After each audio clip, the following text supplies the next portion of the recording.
Fit the runner, boy, you nigga, no question. You ain't run a motherfucker high stepping. Hey, you never had a big enough weapon. Motherfucker never learned your lesson. I'm a 88 pack nigga. I'm a 88 pack nigga. I mean, day walker, drink blood, fangs out, full moon, motherfucker change like a hoe, nigga. I'm just a nigga from the hood trying to stack a little cheddar for the money. Yeah, buddy.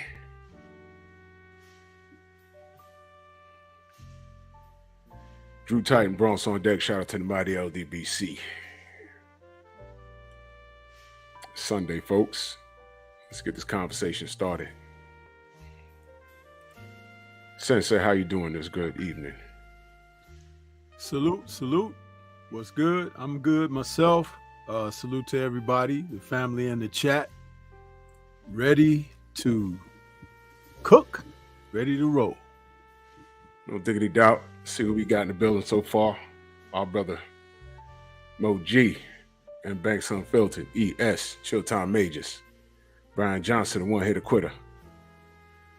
Daryl Big G, what's going on? Ratchet since 91. Angel Diaz, what's good? Is my stream y'all stuck? What the hell? That is bugged out. Well, smash your like button, ladies and gentlemen. Sam Mack. Yeah, we're waiting on Donovan Razor Ruddock. Yeah, Trick. I don't see him in the back. All he gotta do is click that link I sent him, and then I should see him in the back. So maybe gotta talk him through it. But he should be joining us shortly, y'all. Razor. This is a man that Mike Tyson literally said this man, I think he said this is the hardest puncher he faced. This is a prime Mike Tyson. He said he hits so hard, he hits like a mule kick. Ain't one getting away with that, man. Playboy Plays, Eric Jordan, Kai World, Sam Mack, Eric Jordan. Teach, what's good, bro? You know, I already got a couple of questions for him. It's gonna be questions ain't nobody ever thought to ask him, but I'll ask him.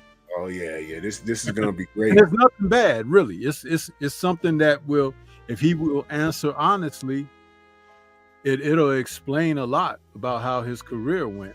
So yeah. You know, looking back on his career, I'm trying to think who he didn't fight. But he was in the mix. He was a major player, man. And Razor Ruddock was a major player, man. He this guy, man, he was a supreme talent, and outside of you know, Mike Tyson's in his prime and the Lennox Lewis's, where would he have gone? You know, I definitely want to talk to him about his fight with Tommy Morrison. I just think he made a mistake, and Tommy caught him coming in, you know. What mistake do you think he made? I think he got a little overzealous. He thought he had Tommy hurt, and a hurt man's a dangerous man. And Tommy timed him coming in with that left hook. That was sick, man. Bro, educate me. I see you shaking your head. No, educate me. Two mistakes he made, but the major mistake that he made, he wasn't in the best of shape. You know, I never thought of that at that time. His best weights were between 228 and 232.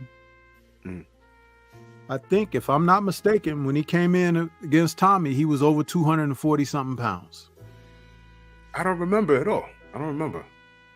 And the second one was inactivity. He, more than anybody of that era, is a victim of that. Not a victim, but a culprit of that, because that inactivity. Now, you can say guys are scared to fight you because of your punching power and stuff like that. However, when he was fighting more frequently, you were getting the best of him, like a lot of guys. But he, especially after those fights with Tyson, and I think that a great deal of that played into the bag. He got paid good fighting those fights against Tyson. And when you get paid like that, of course, if it's new to you, and it was, you kind of like, you know, you sowing your raw oats, so to speak, and living, you know. You can tell the ladies, look here, baby, you want to come out for a week and spend on my yacht with me and all of that stuff. You know how it is. Yeah. And, you know, for one of the brothers from around the way, you know, Jamaica, you know what I'm saying? Come on. He'll enjoy himself a little bit. I'm just telling it like it is. And I don't even know the guy. But I bet he wouldn't disagree. Yeah, well, we're waiting Only for the pride and ego will get in the way of that. Yeah. I never, because you know that wasn't the conversation that we was having back then in the 90s. You know, how much money did you make or whatever? I'm assuming he got paid well. I'm assuming Razor touched a few mil in his career. If you're fighting opposite Mike Tyson, you're getting more money than you probably got in any of your other fights, even though it wasn't a world title shot. Yeah. I'm assuming that. Trick, what's good, Trick? Oh wait, he fell off. He's coming right back. Shauna TV says hello. he listening. Hey, I like Shauna, Shower, and Queen. Those three sisters right there, yes, sir. They be on their boxing, man. And, right. And I love that about it because people want to, you know, criticize and condemn the ladies. But we got some ladies out here who know more about boxing than some of the male content creators, believe it or not. Now listen, I know Shauna personally. She just like Razor because she think he cute. And here's the brother right here, Donovan Razor. Hey, what's good? There he is. How are you? What's good, legend? What's good, legend? Thank you. Yes, sir, man. Good to see you, man. Thank you. Man, for the time. He looking a little bit like me. He got that little that sprinkle of that silver down there. What's going on, man? No, that's Silver Fox. Yeah. Yes, sir. How you doing, good brother? I'm doing great. I did 14 miles today. Oh, wow. Yeah. I do 14 miles a day. A day? A day. That's I only do 2. You better than me. And I'm a little younger than you, just a little bit. You gotta remember, I did not retire, eh? Right. I'm not retired. So you still putting in that work? Huh? So you still putting in work? Yeah, I'm putting in work. I wouldn't get in the ring with you right now. I wouldn't even do it. My daughter just got in the ring with me last Friday. She did very well. She threw punches for 3 minutes for 2 rounds. Wow. She impresses me last Friday. That's groovy, man. I understand today is your mom's birthday, right? Yeah. Happy born day to the queen, man. Happy born day. Thank you. I let her know. Yeah, happy born day. Yes, sir. So today's a show about you, good brother. You know, thank you. We're gonna celebrate your career. That is, you're still active. You know what I mean? I'm still active. And hopefully we can turn enough heads and maybe you can get one of those paydays that everyone's grabbing. You see Mike getting in the ring at 57. Yeah. Listen, I want you guys to understand, okay? Mm-hmm. Being at this age, I realize that the people who are thinking about age is an issue. Mm-hmm. They're all wrong. Right. Age is just a number that you got to, okay? Right. It's depending on how you get to that age that allow you to perform in the ring. I can perform. I'm performing now better than when I was younger, to me. Wow. So let's talk about your career. Let's talk about your career because the 90s has turned out to be a golden era, and you was right in the mix, man. I know. I love those. I love that era. That era was a serious era. They fight They walk in the ring and they throw down. These guys nowadays they're fighting like they're on the same plane, going at the same. They're going at the same pace. Yeah, man. Yep. You know what? Before we get into that, you know what I always wanted to see? I wanted to see you versus Ike Ibeabuchi. Okay. Yeah. But he's similar to Tyson, though. Yeah. But that would have been a great fight for him versus Tyson. But I said, you know, I wanted to see you versus. I wanted to see how you would fare against him. But, you know, he had issues outside the ring, though. Yeah, well, I know these things happen, but I'm being honest with you guys. Mm-hmm.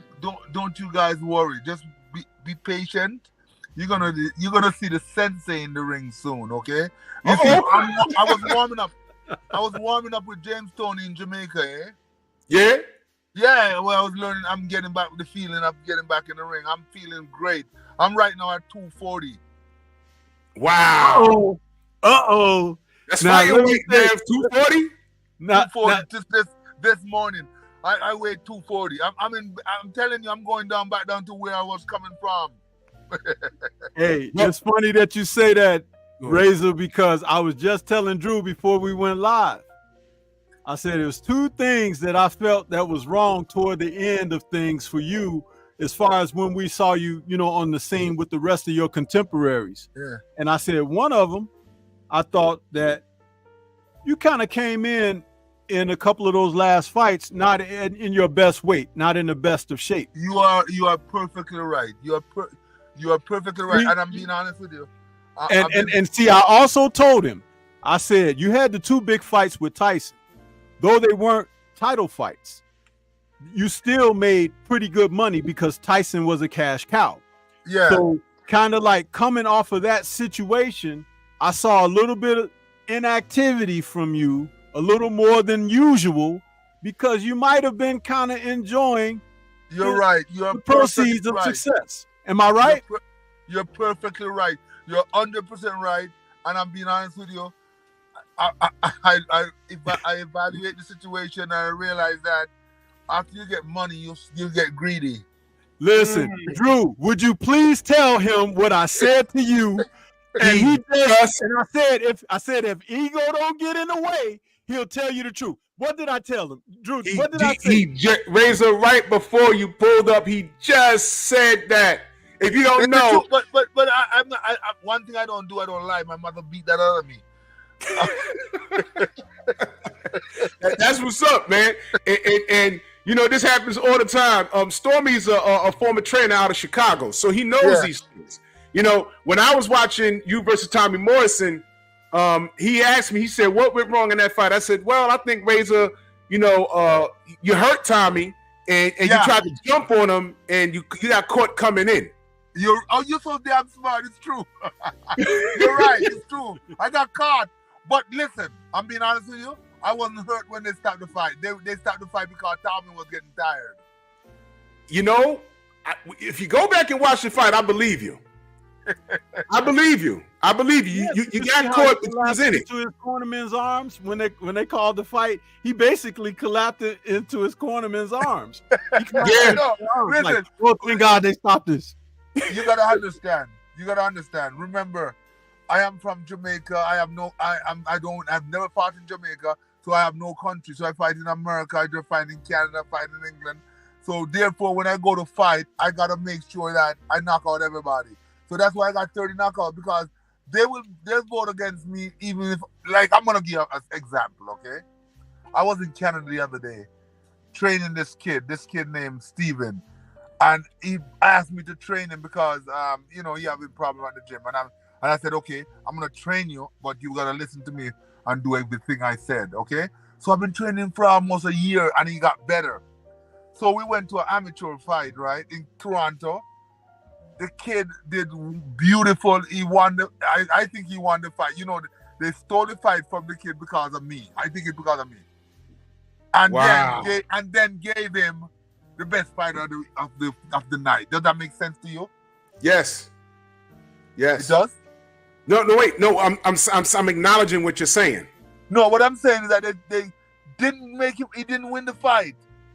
but they gave him the best fighter of the night. No, I feel you on that. But how does that work?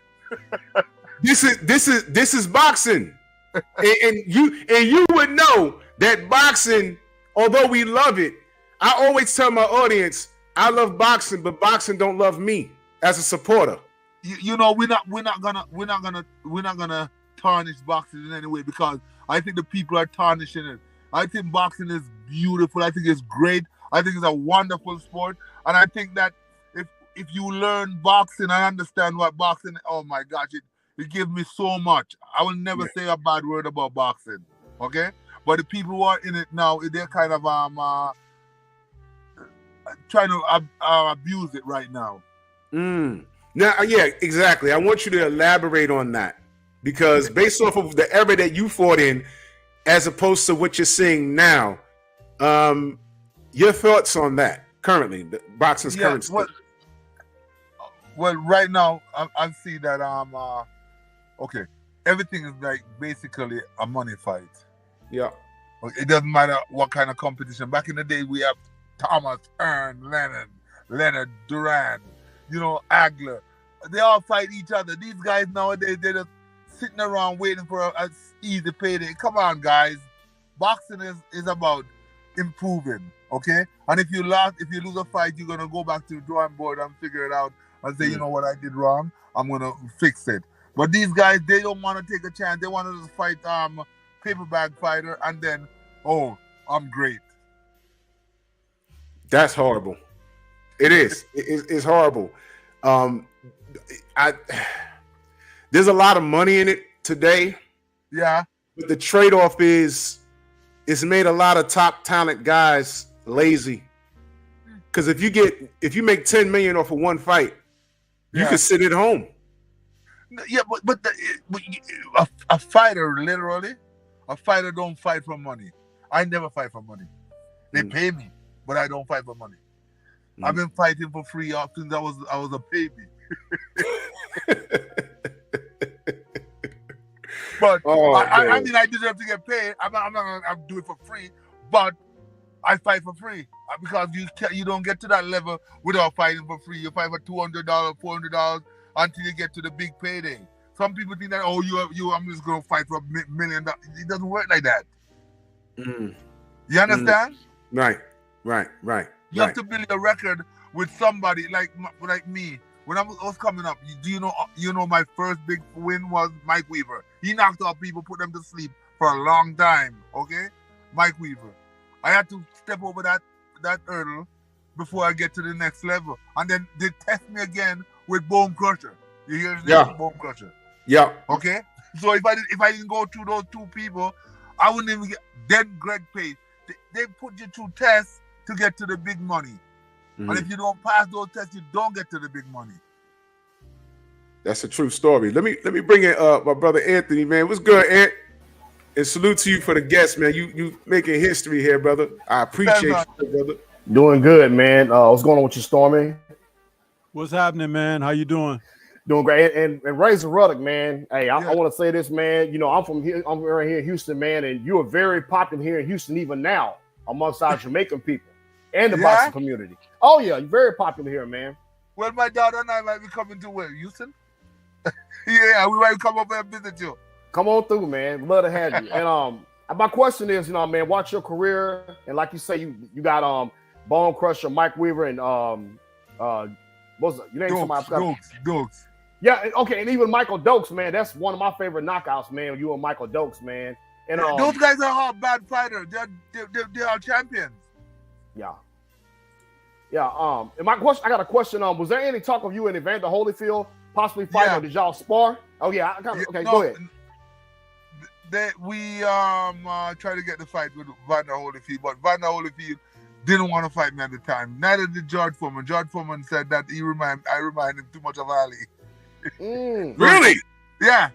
Wow. But because Ali gave him fits in Africa, listen, but fighting a guy like me will give people fits because you can't hit me. I'm not just saying that for joke. Huh? Explain the smash. That's a great segue because I told Drew I had a couple of questions to ask you for tonight. And since you said that, what George said about fighting you, I'm going to take people down memory lane. Your nickname, Razor, came from the fact that you had a razor sharp jab. Yeah, And that's you used to fight on your toes, moving about like Ali, throwing combinations. Very true, very true. I wanted to know, all these years, I finally have you here in front of me.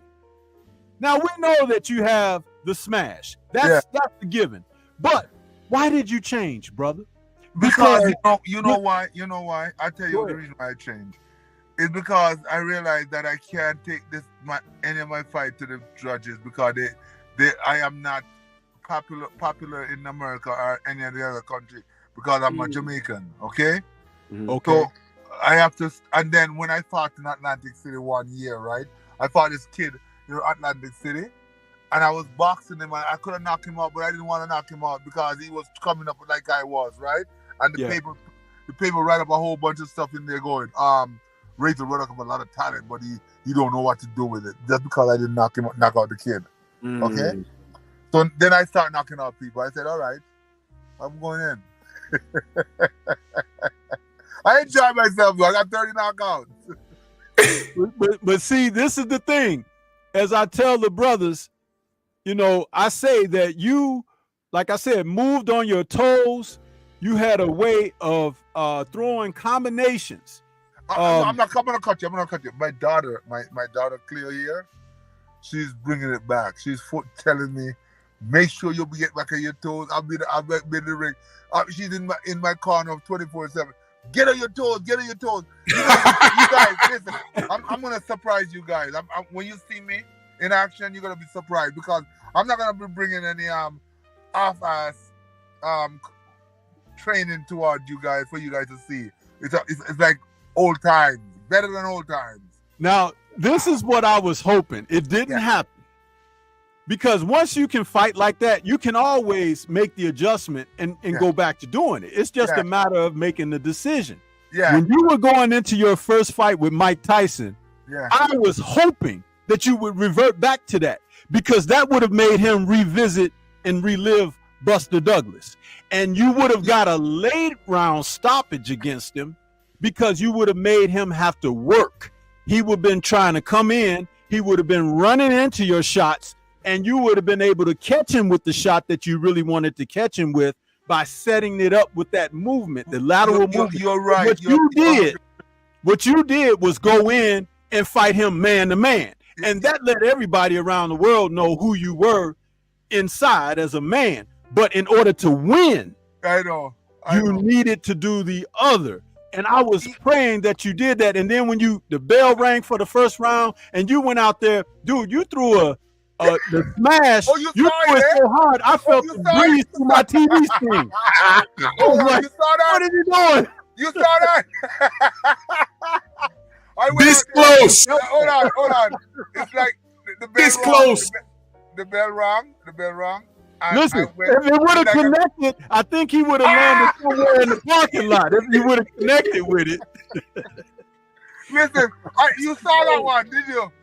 Yeah, I told people, oh my God, his head would have been going like it would have been launched. I was trying to end it with that one. Wow, I'm trying past me. I said, oh my God, it's like a train passing the night. you had him. You had him. And Mike said you hit like a mule kick. Listen, I'm being honest with you. I'm even punching harder now. Okay. I'm going to surprise you guys so much. You guys are going to be shocked, okay? When you guys see me, because I love boxing. Boxing is my favorite sport on planet Earth, and I think it's very dangerous, and you can't just take it lightly, eh? Yeah. So you got to train and be in condition, and when you get in the ring, you can protect yourself and take care of yourself. Do you notice how I'm talking to you clearly after 50 years of fighting? Yep. Do you know why?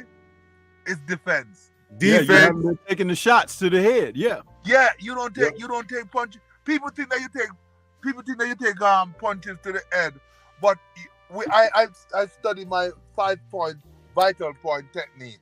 That's the Dark Warrior clan technique. You know who that Dark Warrior is? No. Me. Oh. Donovan is my name. Dark Warrior is what it stands for. That's the meaning of Donovan, Dark Warrior. So I train. I have a technique to teach my fighters. Okay, and that is to protect their tempo, the chins. Okay, and behind the head that Leonard was light, the back of the head. So we're gonna that little prick. Anyways, back to you. So I'm teaching these guys these techniques to protect themselves so that they can. Hey, when you can do that and have the condition to be able to maintain it, you can't lose. Now I'm gonna share a screen, the highlights of you and Michael Dokes. Okay. Holy cow, this was epic. Can you see it? Yeah, I can see it. I couldn't allow him to. I couldn't allow him to pass the round because he's a bad dude. That's a punch you invented. Yeah. You put in your repertoire. Yeah. Boom. You know, Michael is very fast too, eh? Yeah. I used to call Michael Dokes the opera singer of boxing because he used to sing when he threw punches. I know he's fast. He's fast as hell. You feinted. See, you threw a jab. Yeah. And then you went under with that. What do you call that again? The smash. The smash. Look at that. Yeah. Look at that feint. Boom. Woo. You see how fast the right hand came out? Woo. That feint was insane. Do you see the balance? Oh yeah. And you went through a stretch of fights, Razor, where you weren't throwing your right hand. Was it injured or was it something psychological or what was happening there? Because you were not throwing your right hand through a series of fights, and that included your matches with Tyson. That was during that period. You just weren't letting the right hand go. Is there? You're right. Yeah, and it wasn't as trained as the left hand, and I was a little addicted to the left hand because I get better result with the left hand. So I was, in Michael Dokes' fight, I had to.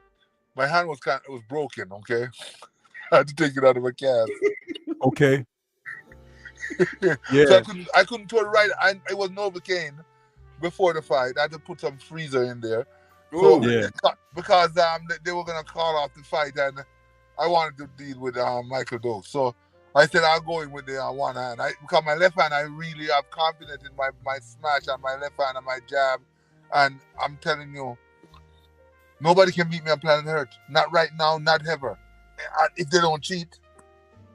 Now check this out, Razor. The General 78 Sports TV in that super chat, he says, "Wow, I went with my father to see Tyson versus Ruddock at the Mirage in '91. I was a Tyson fan, and Razor scared the shit out of me." That's right. Man, yo, you was a whole problem, man. If anyone was gonna beat Mike at that time, people were picking you to do it, and you this close. I know. Listen, Mike is a tough dude. Eh? He's not an easy guy to roll over. And I've been fighting with him for like almost 40 years. I'm trying to get him in the next fight, third fight, because that'd be dope. No. Let's talk real. He said to me, Razor, if you don't die, it don't count. So that last fight don't count. So he did say that.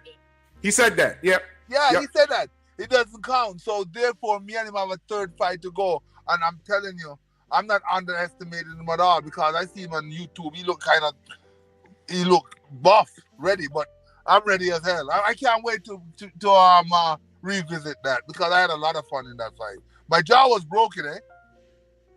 It was broken? From the fourth round. Yeah. And I went 12 round with him because I said I didn't come into this ring to stop at a broken jaw. You have to kill me if you said killing, and I don't see killing. So let's go. Oh. Yeah. That's what's up. You know what? You know what? No, I'm gonna say. You know what I'm saying? Although the fights ended how they ended, I still don't think Mike Tyson was your toughest opponent. Yeah, I think he is. I think he is. So? No, there's no other one. And Don't even bring Lennox in this, okay? Oh shit! No. No, don't bring him in it because he's a cheat. Ooh! We listening? Ooh! Wait a minute! I need to hear this. And salute to Eric Jordan. He says heavyweight. Salute, bro. Yeah, talk to us. Give it to me. Give it to me. He's a cheat. Talk to me. What happened? What happened?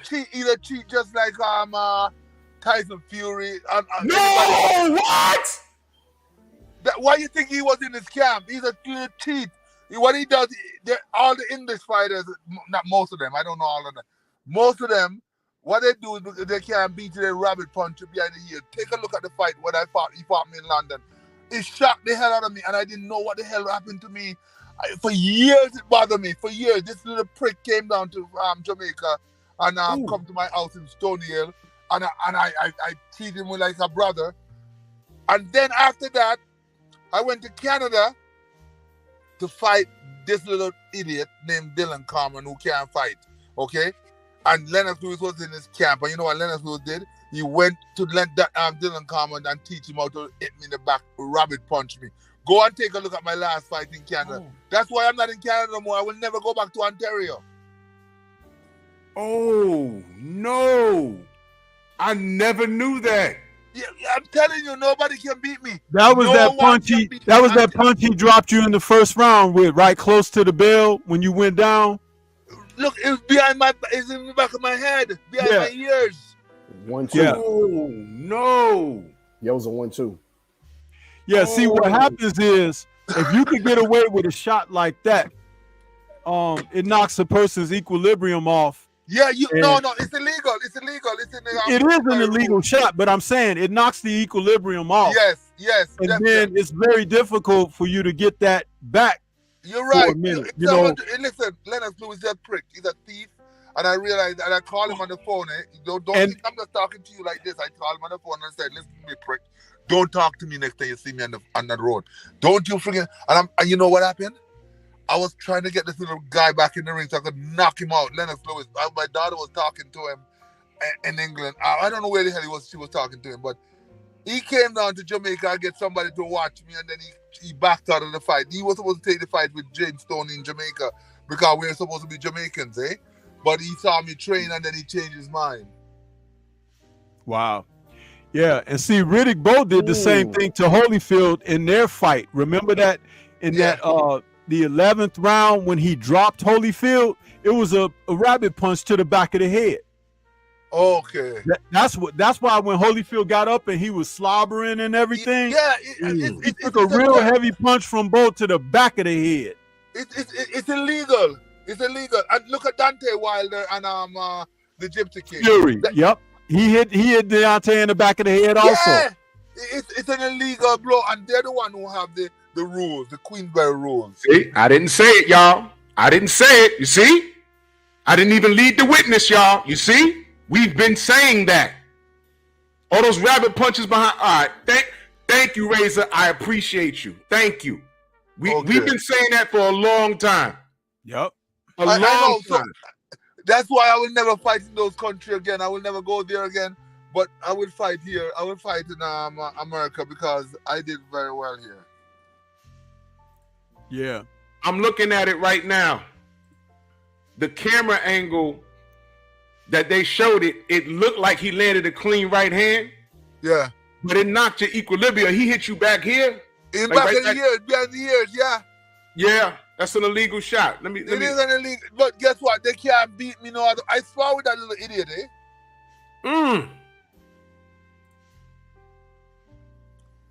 Boom. Right there. There. Yeah. They studied because you put your hand behind your head when you hit the camera. You're holding your head. Put your hand behind your head. Yeah. Oh my God, man.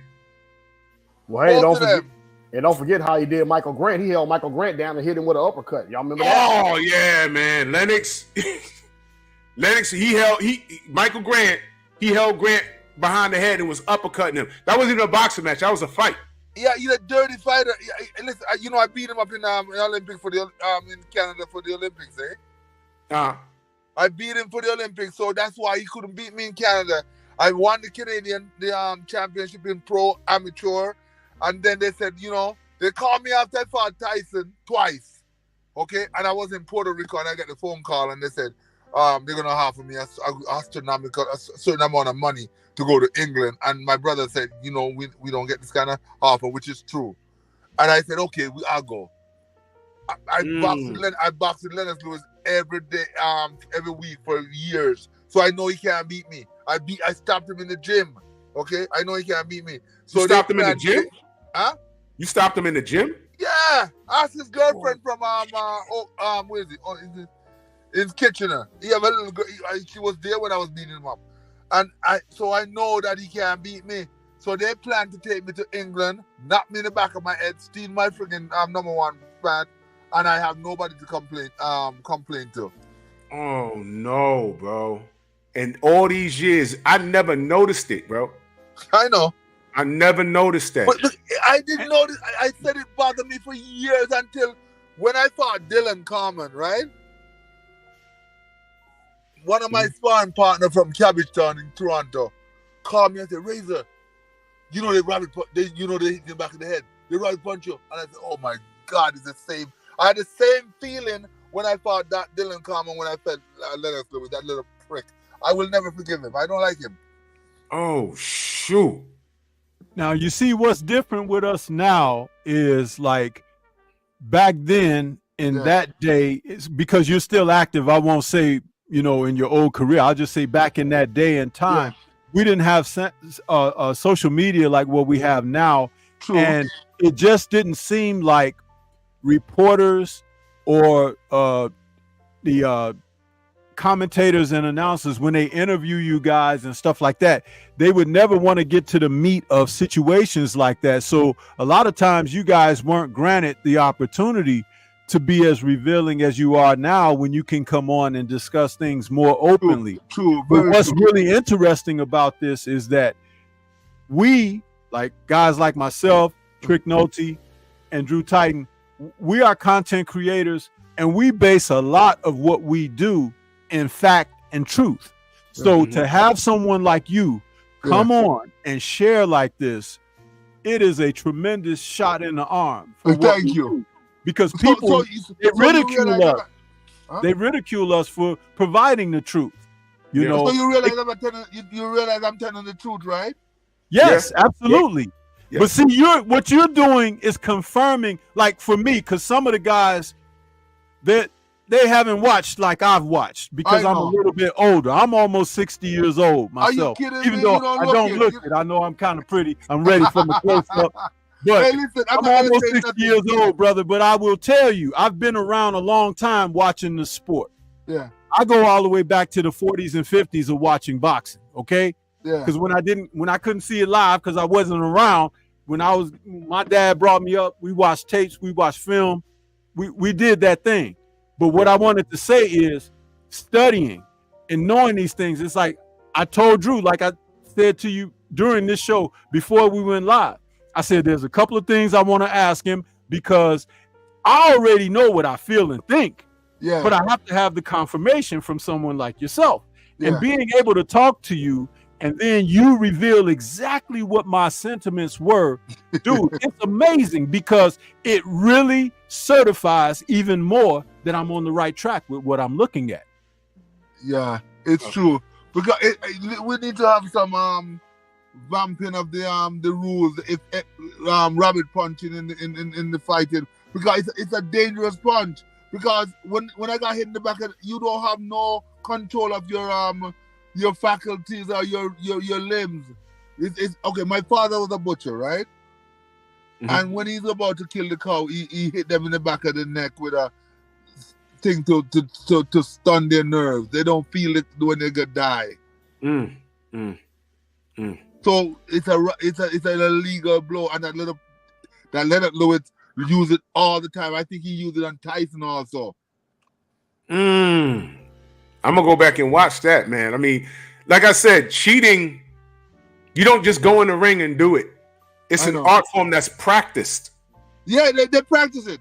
They practice it because when they came in the ring, they threw the same punch over and over until it landed. Listen, my mom is looking for me, okay? Listen, okay. We're gonna talk another time, all right?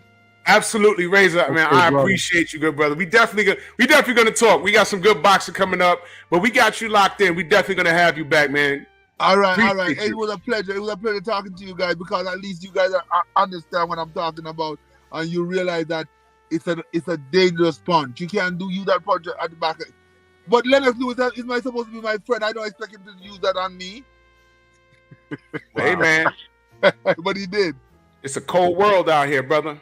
I know. I know, Anyway, but I can't wait to have you back, man. Huh? I Much can't wait love to have to you you. back, man. Much love love to to you, you, brother. Thank you very much. It was a pleasure talking to you guys. All right. Absolutely. We'll talk to All you right, soon. Razor. Peace. Okay. Bye. Yes, sir. Take care. Man, salute to Macados, Mac of the South. He said, this is epic. Salute to the champ, Razor, man. Salute to you, good brother. Man, that was, my gosh. Dude, you know I'm on cloud 9, don't you? No, because I had a couple more questions and we could catch him on the next go round, but I had talked to you just before we went live. Damn He right. totally confirmed everything that I said. And I said to you, I said, the only thing that'll stop is that ego get in the way and he don't want to be sincere about, and he was honest. And he said out of his mouth, he says, I can't lie to you. I got to tell you. Dude, I'm done. I was like, there you go. You spoke it just when he showed up, not 5 minutes later. Ain't that something? Ain't that something? Yo, I asked you, I said, why you think he lost the Morrison fight? You told me, oh, I think he just got caught in there. And I was sitting here like this, what? And I was like, wasn't in nope. shape. Nope, wasn't in shape. He wasn't in shape. And then he comes on and he says it. Oh my goodness, bro. Man, it don't get no more coincidental than that. Now, I didn't know. Look, how many times have we said? I'll give you a prime example. When we found out that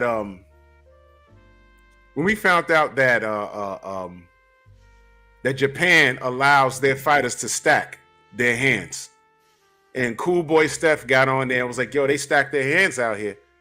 My only thing was, look, if they stack their wraps, you have a decision to make. Either you can stay there and fight, or just pack your shit and come home. He chose to stay there and fight, and it ended well. I don't think the stacked wraps had anything to do with how he lost or why he lost, being honest, but he brought it to our attention. And then, lo and behold, we saw it. Tape, gauze, tape. That's stacking. That's just it. So people were saying, well, he could stack. And what my response was, just because you know how to cheat, don't mean you know how to use it effectively. You could break your knuckles in there.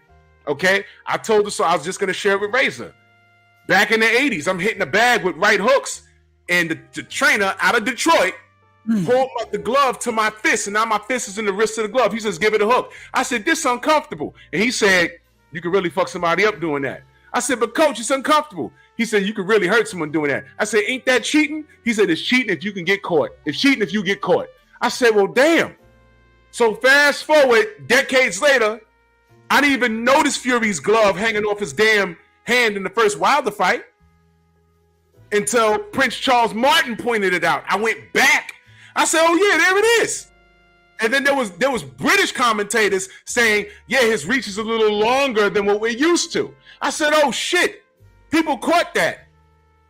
The dude was cheating the whole time. And Jack Reese talking about, oh, that's big guys. That happens all the time. No, it doesn't. Cheating is something that's practiced. You don't just do it one night off the win. It's rehearsed, y'all. So I didn't think to look at that fight. I haven't watched that fight with a critical eye, I don't think ever. And now he comes on here and says it.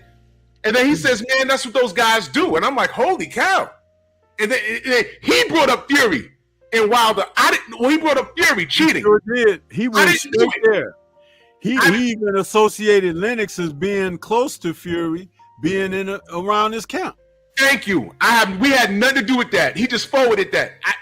We wasn't even talking about today. He brought that up, y'all. We didn't do it. He did it. So yeah, y'all take that information and do what y'all want with it. We didn't coerce him or nothing. We just on here just talking. There it is. Trick, man. Your thoughts, good brother. And all cash apps and everything should be sent to Trick Nolte. Whenever you see a guest, he's the brother doing it, man. Hit his cash app up. Hold the super chats for me. Give it all to him. I appreciate that, y'all. Man, that just shocked me what he said about Lennox Lewis. Now, remember we had Michael Grant on the show, and Michael Grant had, said about what, we know Lennox held him down and uppercutted him. But yeah, that punch was behind the head, clearly behind the head. And it's fast. Don't get me wrong. You gotta have an eye for it, but it was behind the head. And I just didn't look at Lennox Lewis as a cheat like that, what he was saying. But based on what we've seen with the Michael Grant fight, and I think he held Tyson down and hit him, didn't he? If I ain't mistaken. He got a point deducted for doing that to Tyson. I'm gonna make sure I went crazy. A point was deducted from him holding Tyson and hitting him. Yep. Wow, man. Yeah, but other than that, man, just man, Razor was a hard puncher, man. And I want that. I brought Holyfield up because I talked to Kevin Kelly, and Kevin Kelly said something about they're supposed to have been in a sparring match, and I wanted to get to that. I didn't get to. Holyfield didn't want to spar with him. Are they trying to keep Holyfield from him? Who knows? That's what I heard from Kevin Kelly. So I would like to next time we get him on. Next time just hit him up and pick his brain on that. But man, I would love to saw him and Holyfield fight. Man, there was so many fights out there for him. Him, Holyfield, David Tua, and Ike Bucci. Man, I would love to saw that fight. I would have loved to have seen that. Man. Well, see, he answered one of my great mystery questions that I had for that entire era. I was like, that dude moved on his feet like Ali. He snapped that jab like Ali and Larry Holmes, and he threw punches in combinations. He wasn't a 1-2 or a big load-up shot guy. He was like, boom, boom, boom, boom, boom, like that. And I was like, he went from that to just slugging almost overnight. It was like from one fight to the next. And he told us the fight that made him do that.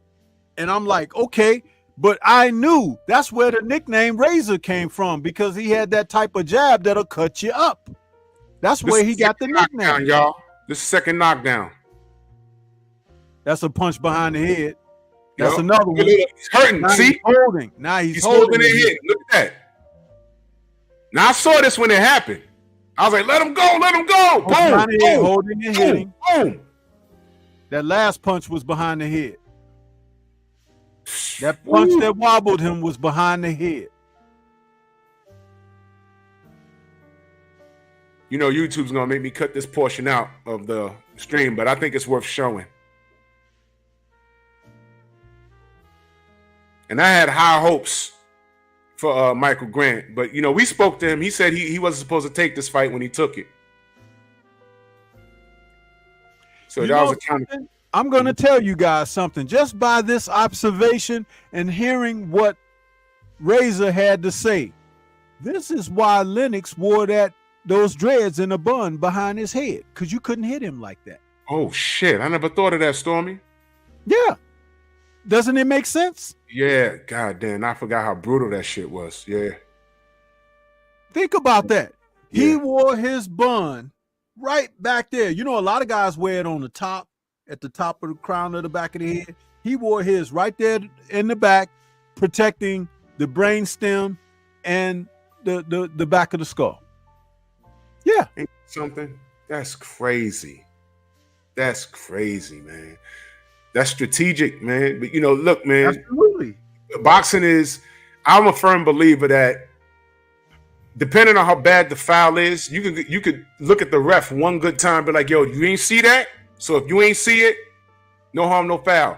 You got to get in where you fit in at that point. You got to see, this is where the good trainers come in. See, guys like Nazim Richardson and those guys, they would catch that kind of stuff, and they would talk in the locker room when you get the trainer, the referee come to your dressing room for the fighters' instructions and stuff.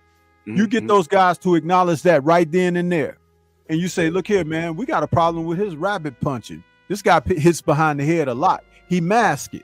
He'll even hold you and hit you there, and he'll wait till he gets the ref on the other side of himself." So we want you to watch all of this. You see, if you got the good trainers, the good old trainers, they used to go over all of that, bro. But I'm telling you, these guys standing in there, slapping them damn stupid ass focus mitts with guys warming up.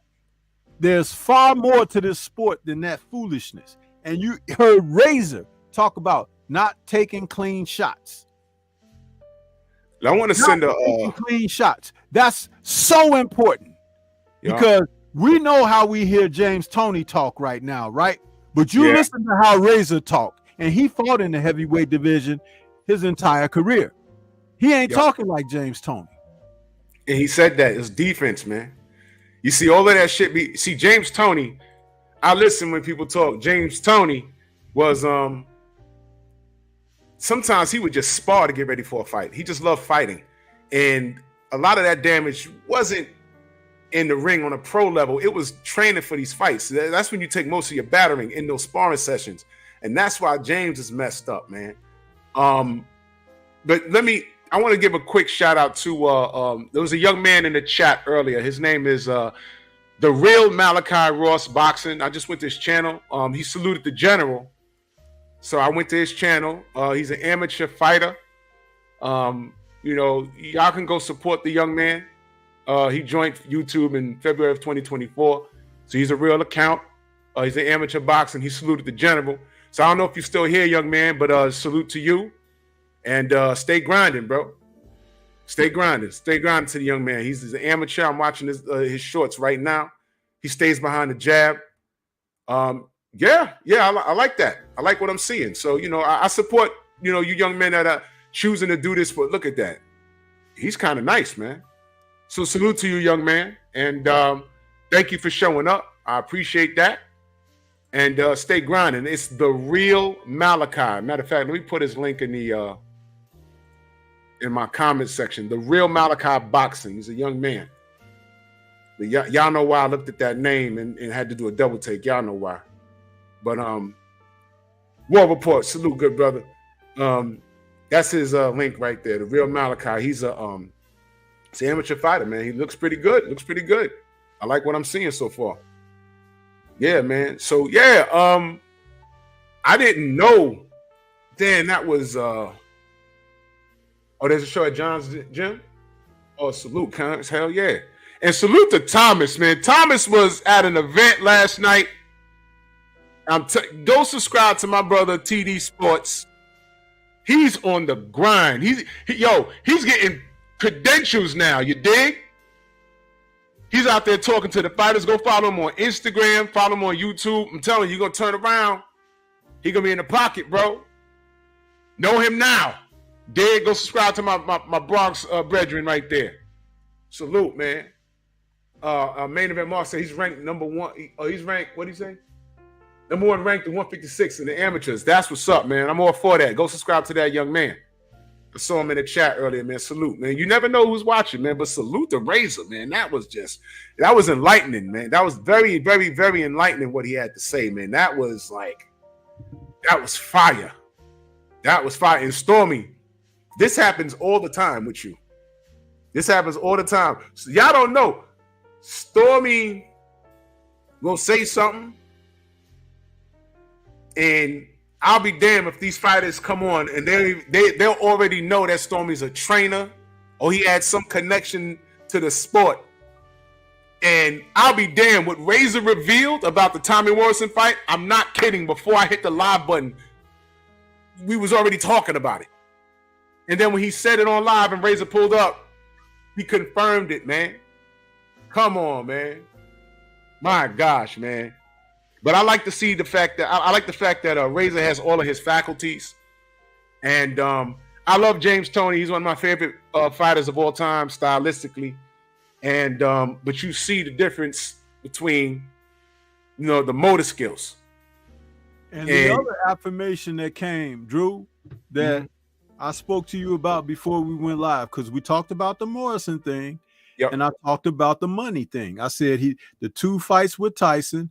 Though it weren't title fights, it was probably more money than he had ever made in his career up to that point. And I'm quite sure he was living it up a little bit. I made the joke about him a yacht with me and everything. And did he not confirm that? He did. He confirmed it. He did. He did. He was 20 pounds over his fight weight. So at the end of the day, this is what I wanted to say about that. I am no know-it-all. But I've been in the gym with fighters and other trainers and veteran people in the sport. There's a fine line to walk, and there are a number of guys who cross the lines all the time. You have a few who will operate within the zone, and they'll go far. Mm-hmm. And you have those who have the potential to go astronomically far, but they get caught up in the numbers. Mm-hmm. Mm-hmm. It's easy to make the assessment when you know the character of the men. This is why I say the things that I say.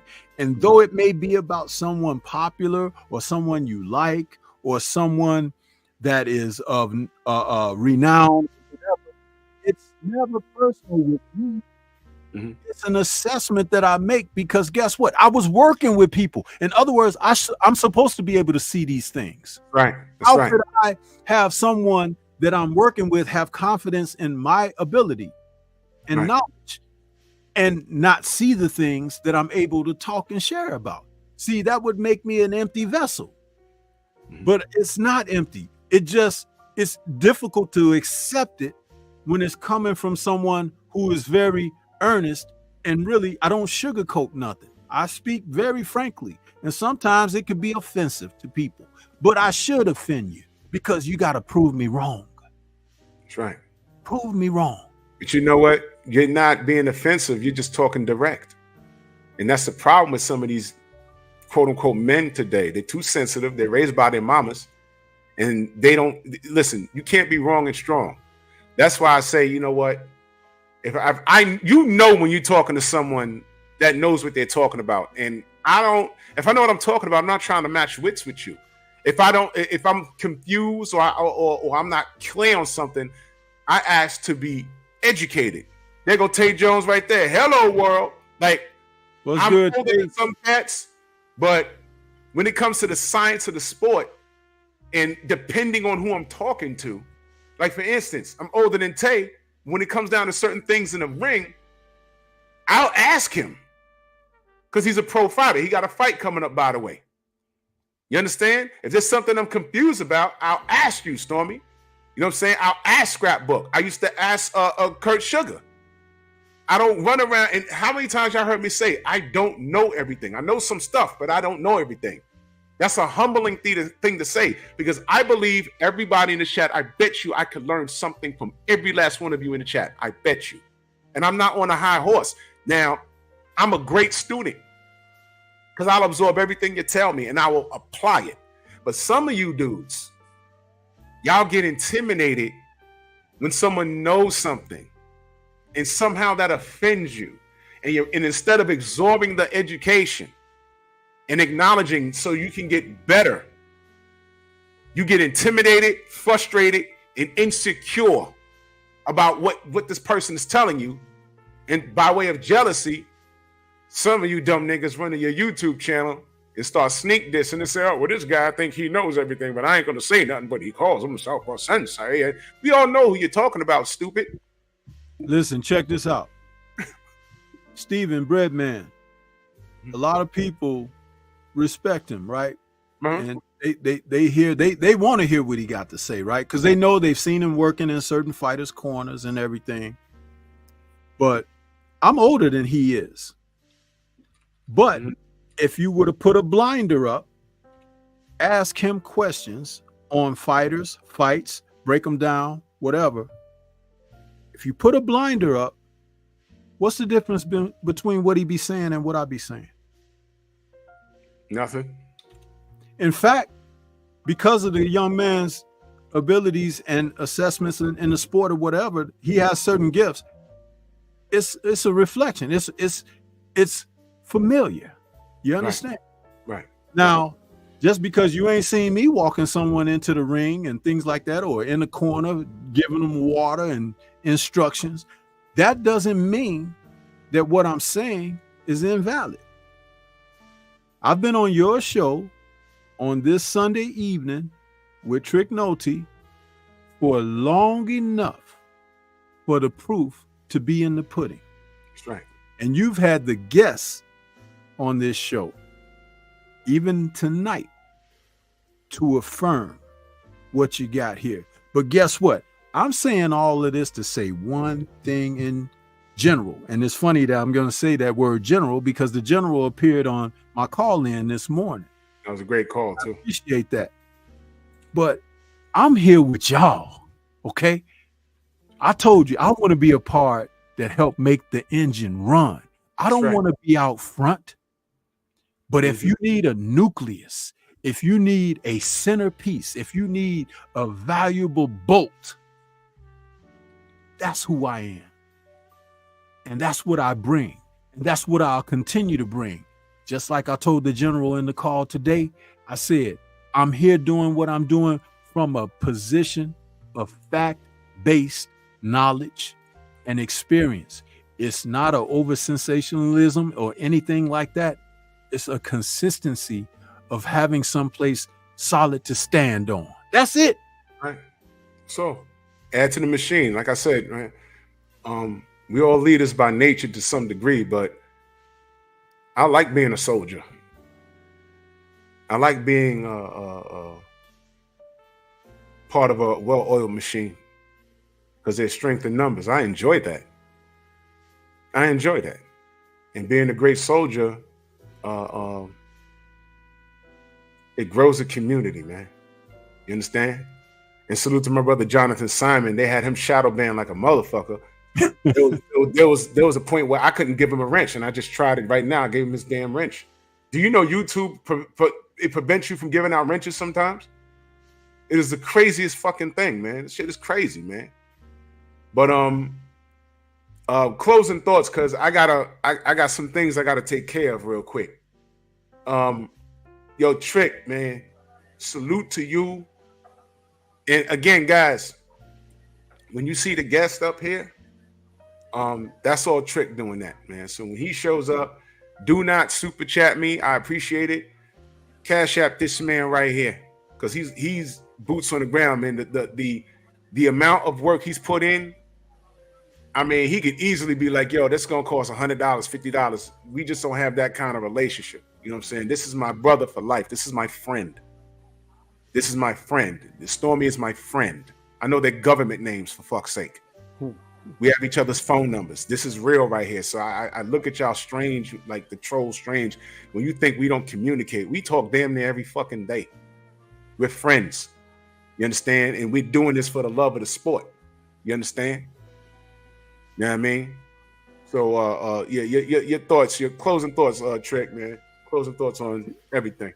Hey, just great show, man. You know, a lot of people don't realize, man, that it's hard to get these fighters, man, to come into these platforms. They can go somewhere else, or they just don't do it at all. You know, so it's tough, man. But Razor, man, was real tough, man. But I finally got him, man, and you know, just talking to him on the phone and stuff like that. You know, he still got that. He even talking on this panel with us, man. He still got that passion for the sport, man.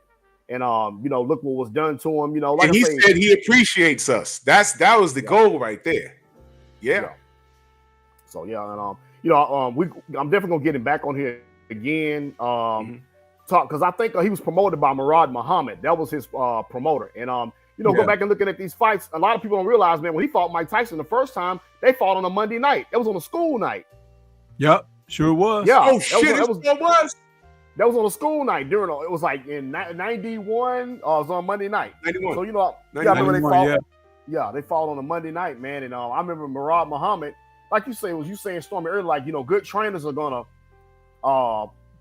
pick out certain things that fighters do. And I remember when the fight was stopped, you could hear Murad Muhammad was complaining. We didn't want Richard Steele. We know what Richard Steele was gonna do. So I mean, you know, so it goes back to that, you know. So, but like I say, definitely, man, we'll get him back on here again. Like I say, Drew, appreciate you, man. You and Stormy, man, great show. And you know, into the chat, you know, that's what we do, man. You know, get these legends on here, man. That's right. And when we get them back, y'all got to remind me, because I had something I wanted to ask him about. James Bone Crusher Smith, man, that fight right there. If you guys haven't seen Razor and Bone Crusher, good fight. That's one of his best wins right there. Bone Crusher hit him with a counter right hand that had his legs fly up in the air. He was like leveled in the air and spent to the ground like a helicopter.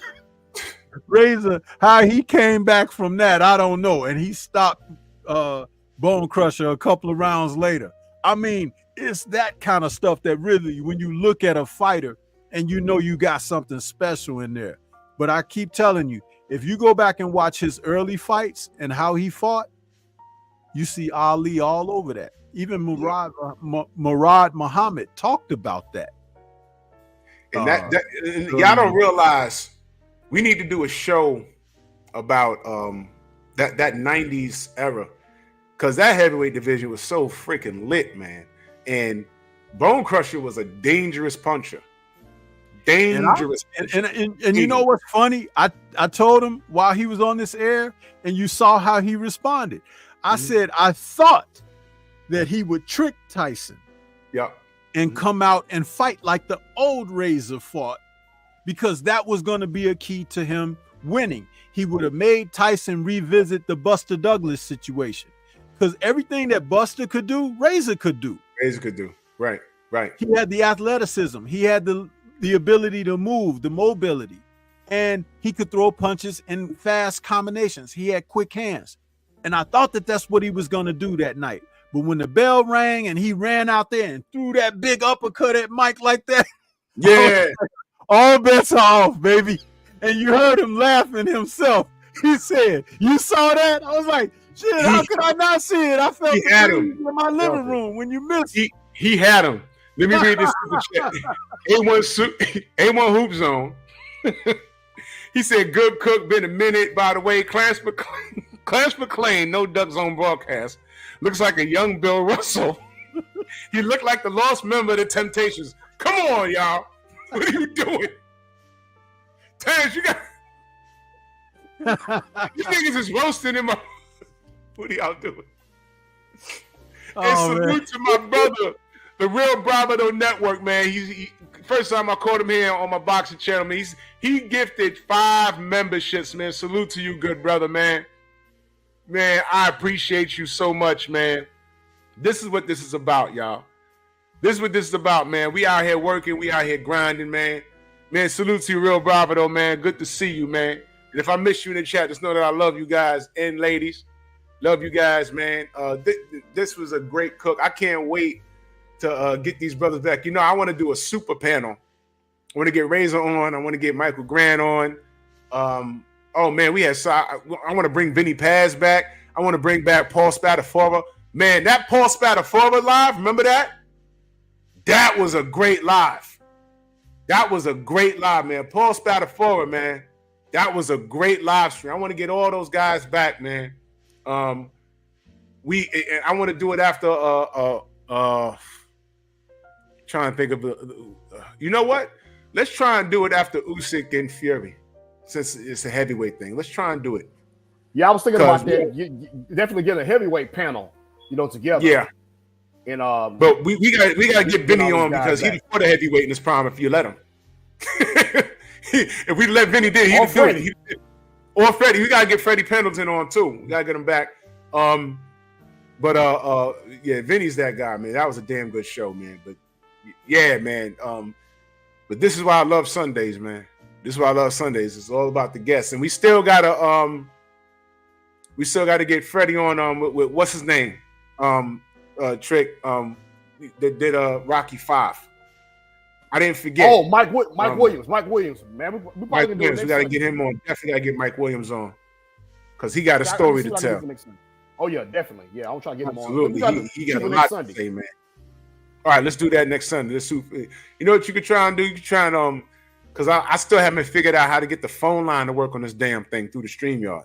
It's a little difficult, you know what I'm saying? But we'll work that out, man. But in closing, because I gotta bust this move, y'all, man. Great show, Trick, man. Thank you, man. Thank you so much, good brother, man. Much love and appreciation. Let them know they can find you, Trick. You're on mute, brother.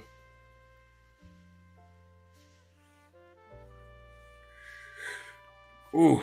Oh, man, I got disconnected, man. You can find me on Instagram, Trick_Nolte. Hit me up on Facebook. It's my government name, Anthony Carter. Then you see me on here Sunday with the Sensei and Drew with the Legends. Absolutely, man. Stormy, the Sensei. Let them know. Yeah, great show, man. Everybody can find me right here on YouTube. I just put the link in the chat. The Stormy B Man is the channel. That's Stormy B Man, all caps but no cap. Absolutely, man. And you already know I'll be talking boxing.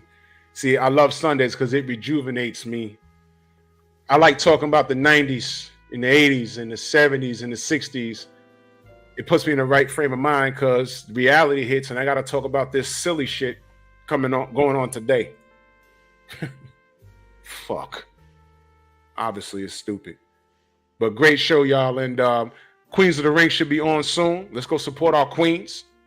And salute to everybody in Venmo, Zelda, Cash App, Super Chat. When you see guests on here, do not Super Chat me. Hit up Trick Noty, man. That's our brother. And he's out there grinding. He don't have to do this, but he does it for the love of the game. So that's what we do. Bronx on deck. Move! Why are you gay? Who says I'm gay? You are gay.